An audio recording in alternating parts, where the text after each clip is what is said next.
Hello everybody! Good evening! Ayan, welcome po sa lahat ng ating mga qualifiers na nag-attend tonight. I am so much proud of you guys kasi nag-take action talaga kayong lahat. Okay, so my name is Apple Shane Cortina. I am a student guys, college student po. So sa lahat ng mga estudyante dyan na nag-take action, proud na proud talaga ako sa inyo. Okay, so yun guys, I just want to share my story po kung paano ko nakilala si DTW. So yun, hirap talaga kami guys, hirap talaga kami sa pagbayad ng tuition fee namin. Yun talaga yung motivation ko na kung bakit ako sumali sa business na to, kasi nga po, wala akong pambayad sa tuition. And then, sabi po ng parents ko na baka may chance daw na makapag-stop ako na pag-aaral kasi ang bigat talaga ng tuition fee.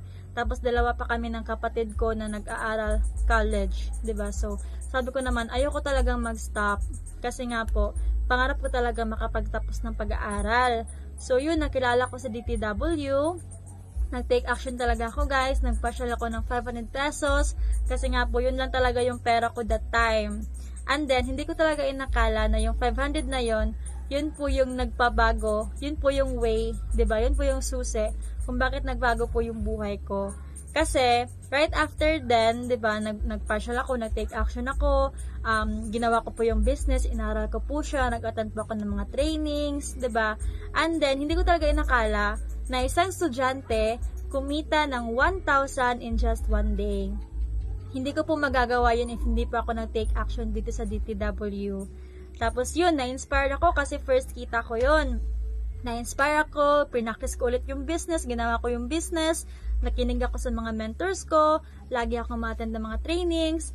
Tapos, yun, nagka-result ulit tayo ng 6,000 as a part-timer income. Part-time income. Kasi nga po, part-timer tayo kasi nag-aaral pa po tayo. So, sarap talaga sa feeling guys na nakakapag-earn ka sa sarili mo pong sikap, 'di ba? Tapos nakakapag-give back ka na sa parents mo, sa family mo.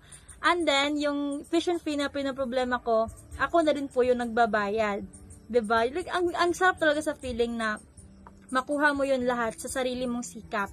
Okay? So sa lahat ng mga nag-attend dito, I'm rooting for you guys. Ayan, mag-take action talaga kayo. Makinig kayo sa mga endorsers ninyo. And see you guys soon sa ating mga trainings. Bye!